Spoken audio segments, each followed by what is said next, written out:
Parker Schnabel was seconds away from losing everything. The wash plant roared, then cracked, metal twisting, gears failing, slurry spilling across camp. He froze, heart hammering, watching his flagship operation collapse before his eyes. Every miner stared in disbelief as tons of pay dirt hit frozen ground. Investors' warnings echoed in his mind. This season is finished. Confidence evaporated before the first ounce of gold was even recovered. Crew members whispered about quitting, some recalling miners who lost everything chasing impossible dreams. Rivals like Tony Beats prowled nearby claims, circling like predators. Parker retreated to his trailer, maps spread out, eyes bloodshot, tracing old channels and scribbled coordinates. Failure wasn't an option. Not while the Schnabel name hung in the balance. Hit like and subscribe, because this is the wildest Yukon gold story you'll ever see. Disaster didn't stop there. Parker's trusted foreman was caught leaking secrets to competitors. Pumps faltered, generators misfired, machinery ground to a halt. Not accidents, but sabotage. Rumors spread of curses, of miners vanishing chasing the wrong river. Tension coiled through the camp. Ice hollowed beneath their feet, the land itself seeming to resist them. Humiliation burned, yet Parker pushed the crew harder, longer, every hour, a defiance against fate. Machines creaked, snow shifted, morale wavered, but Parker refused to bow. Amid the chaos, salvation appears like a ghost from the past. Parker's grandfather's battered notebook surfaces, pages smudged, ink faded, yet holding coordinates no living man has dared to pursue. The notes hint at a buried channel deeper than any miner had imagined, lost to generations because the ground was unstable, too dangerous to risk. Marginal symbols mark landmarks long erased by floods, cryptic signs Parker deciphers as secret pay streaks. The crew scoffs, calling it old man's fantasy, but Parker knows better. Intuition, blood memory, and the spirit of his grandfather scream that this map could change everything. Haunted by that legacy, Parker tightens his jaw, makes the decision that will define him. This lost channel isn't just a gamble, it's destiny, a chance to claw back from ruin and seize what others only dream of. News of Parker's renewed determination spreads faster than he expects. Tony Beats's scouts and drones begin hovering above his claim, recording every move, analyzing every shift of machinery and footstep across the frozen gravel. Monica Beats, sharper and more calculating than her father, pieces together what Parker has uncovered, hinting to her crew that he may have stumbled onto a strike no one else dared pursue, a direct challenge to rivals and a threat to their dominance. Rumors snake through the Yukon, whispers of Parker venturing into ground untouched for decades stir excitement and envy alike. Dawson buzzes quietly as media crews arrive, setting up cameras and microphones, chasing the story that could eclipse the Klondike's legendary strikes. The Yukon transforms into a stage under frozen skies. Parker, the unwilling star, feeling the invisible eyes and the weight of history pressing down as he moves deeper into the unknown. Advanced geophysical scans bring exhilarating confirmation. Beneath ancient ice, rivers of gravel flow untouched, veins of gold preserved by time and cold. Samples brought to the surface reveal nuggets and flakes coarser than anything Parker's crew has ever encountered, sparking awe and disbelief, shaking even the most seasoned miners into whispered exclamations of reverence. Old journals, penned by miners of a century past, speak of rivers of fire buried beneath permafrost, cautioning that only the brave or the foolish would dare disturb them. As Parker digs, every shovelful carries the risk of collapse, Frozen layers shift unpredictably, threatening to swallow excavators, conveyors, even whole sections of camp in moments of ice-cracking terror. Yet Parker frames this peril for his crew not as danger, but as destiny, a once-in-a-lifetime chance to carve history and fortune from the veins of the Yukon itself, the gamble of a generation unfolding beneath their hands. Disaster arrives with devastating swiftness. A catastrophic landslide tears through the exposed face of the excavation, hurling tons of frozen gravel and ice over machinery, crushing pumps and conveyors in a cacophony of twisting metal. Workers leap for their lives, narrowly escaping death, hearts hammering as the ground settles into ominous silence. The Golden Channel, which had seemed limitless and magical, appears sealed, buried beneath unyielding debris, taunting Parker with the cruelty of nature itself. Phones ring in frantic bursts, investors scream over lines crackling with tension, demanding abandonment, threatening lawsuits, and the ruin of all financial support. Alone in the trailer that night, Parker stares at spreadsheets, invoices, and equipment bills, every number a sharp reminder that the empire he's building could collapse with a single misstep. Exhaustion gnaws at him, but defiance hardens his resolve. By dawn, sweat and frost-streaked, he stands before the crew, voice steady despite the weight of the past 24 hours, and gives the order that shocks even the hardened miners: a full recommitment. Every ounce of risk is now theirs. The gamble total, the stakes higher than ever, and Parker's back is against the Yukon wall.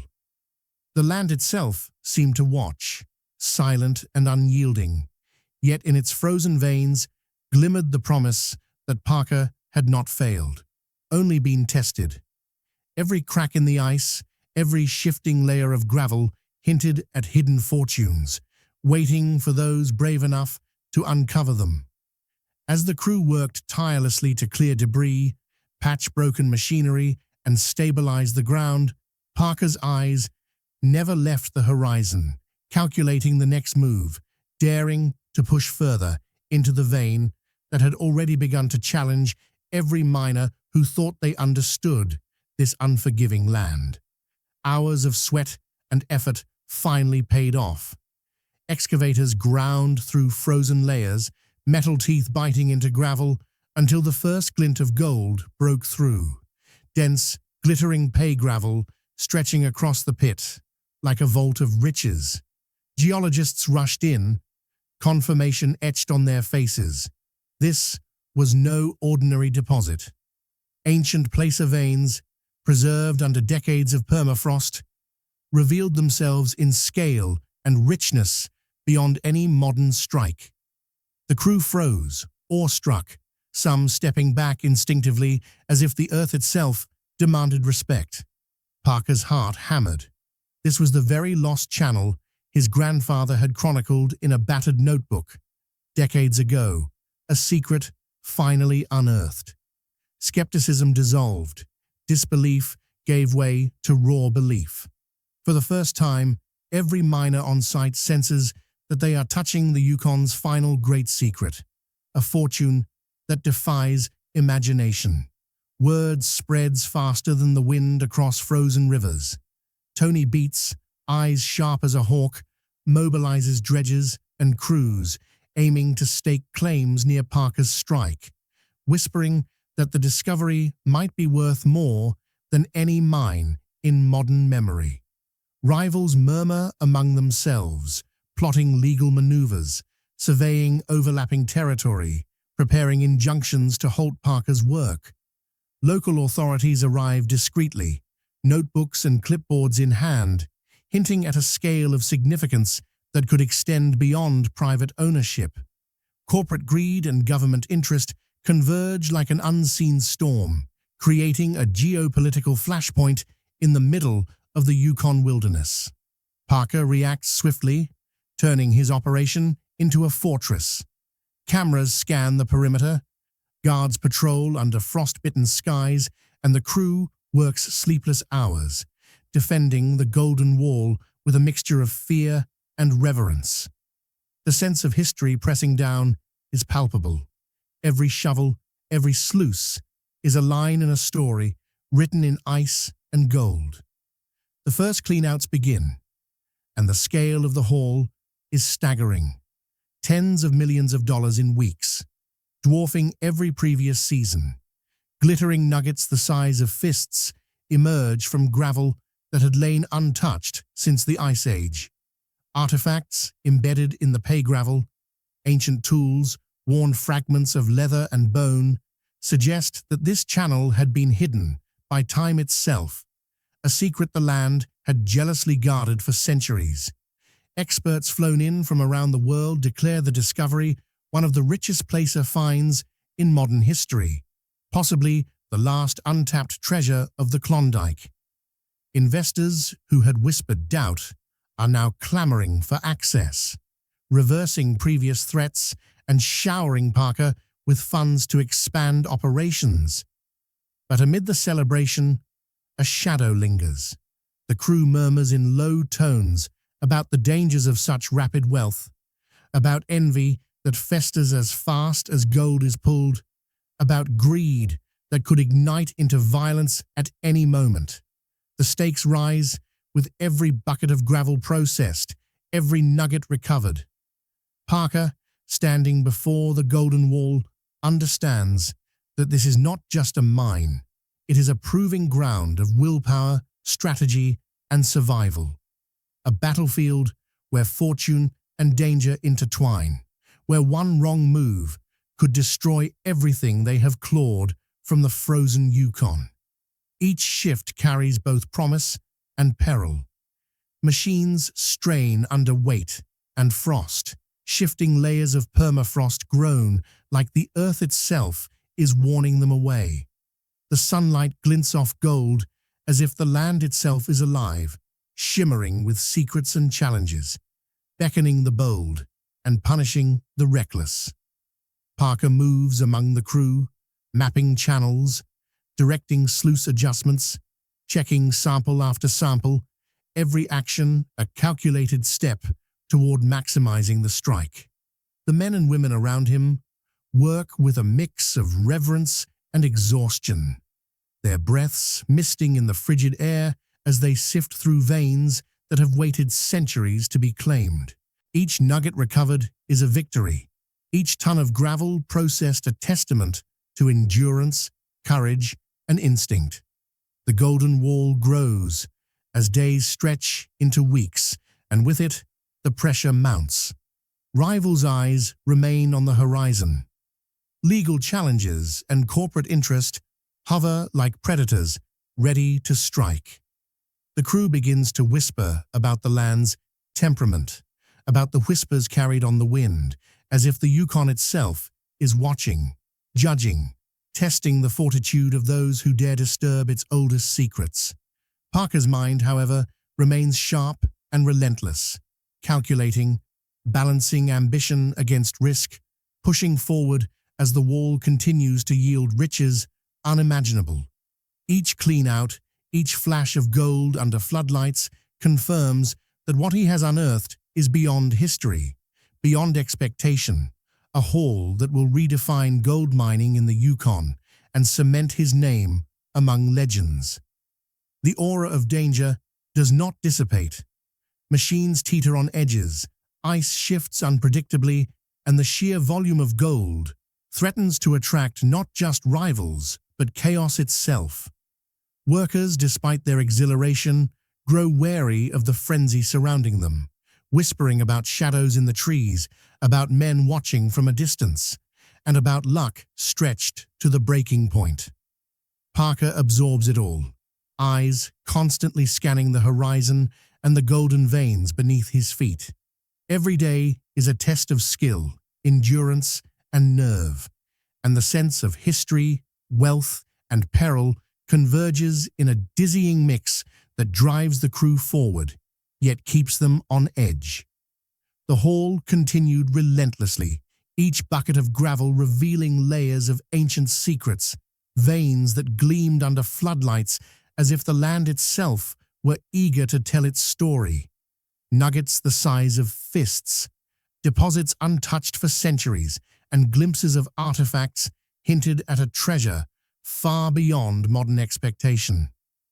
The crew moved with a mixture of awe and exhaustion, their every effort bound to the rhythm of the frozen Yukon and the legendary channel Parker had uncovered. Machines strained, ice shifted, and the stakes escalated with each clean-out. Rivals watched, officials hovered, and whispers of envy and ambition rippled through the Yukon. Hours turned into days, and the accumulation of gold became undeniable. Finally, the total counts confirmed what no one had dared hope. Parker Schnabel's season haul was a staggering $150 million in pure, gleaming Yukon gold. Armored convoys threaded through frozen trails, heavy-duty trucks escorted by guards bristling with rifles and radios, each nugget and bar a weight of history and fortune. Secrecy faltered almost immediately as media helicopters swarmed above, cameras capturing every glittering pallet, reporters shouting questions into the wind, the story spreading across the globe before Parker had even stepped out of his parka. Overnight, Parker became a household name, hailed as a genius, a reckless gambler, a modern legend, rewriting the definition of gold mining. Rivals, once confident in their cunning and experience, watched claims falter, some teetering toward bankruptcy after chasing false leads, blinded by ambition and envy. Yet even as accolades poured in, Parker felt no triumph.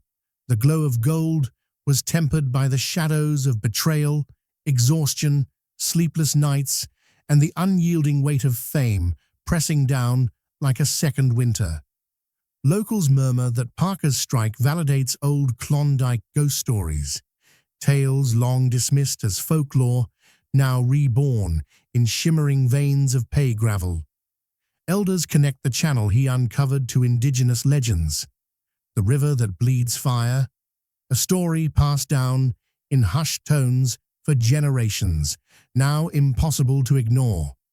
Archaeologists dispatched to the site uncover relics hidden within the gravel, fragments of primitive tools, shards of pottery, bones long untouched, signs of habitation that suggest the channel has been both a lifeline and a sacred site for centuries.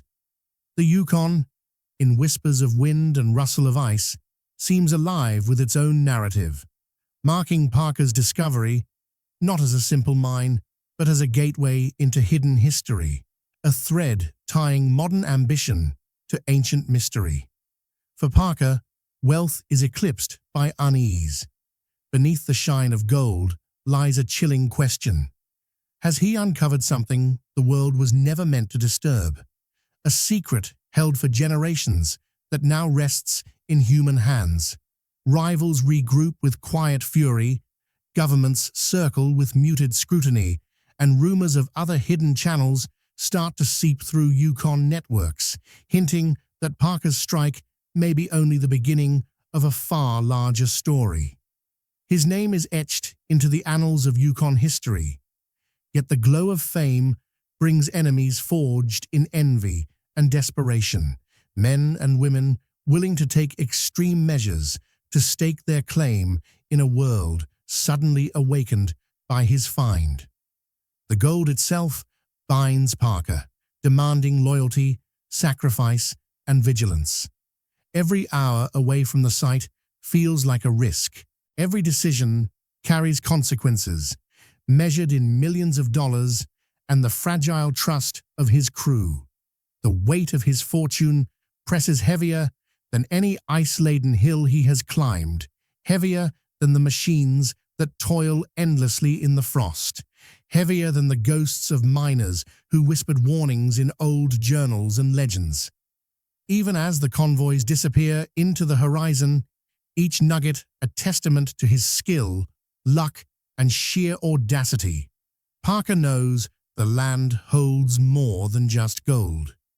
The permafrost beneath his boots seems to breathe. The rivers hum with secrets older than maps, older than time itself.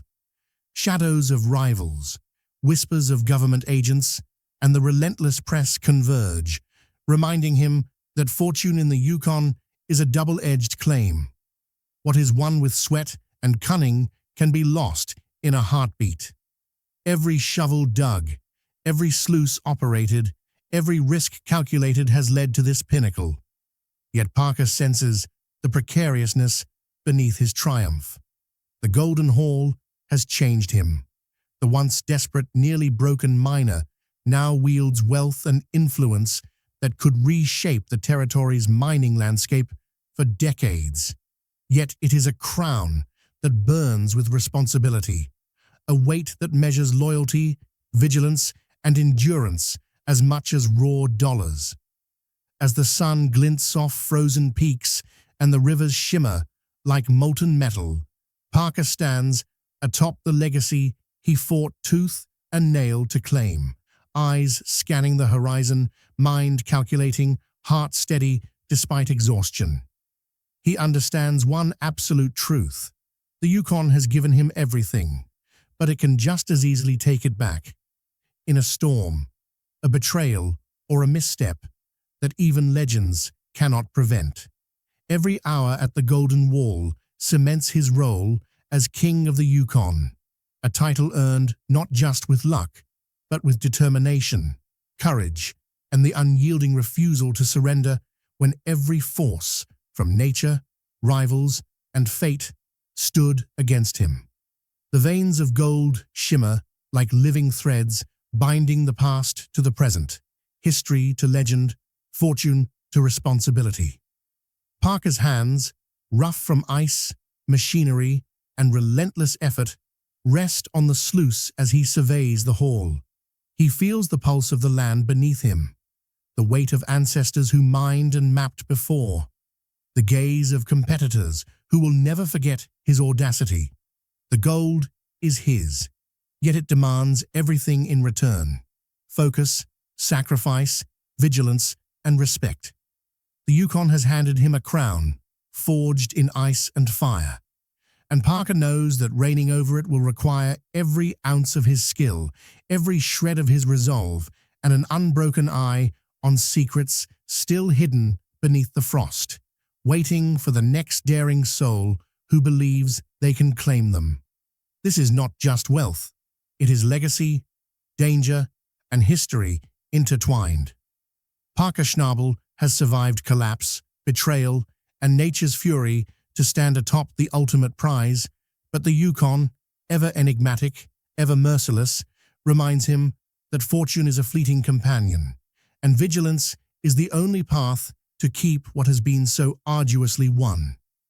The wind whistles across frozen rivers, the auroras shimmer above, and the Golden Wall glints beneath floodlights, a testament to what men can achieve and a warning of the forces that lie beneath.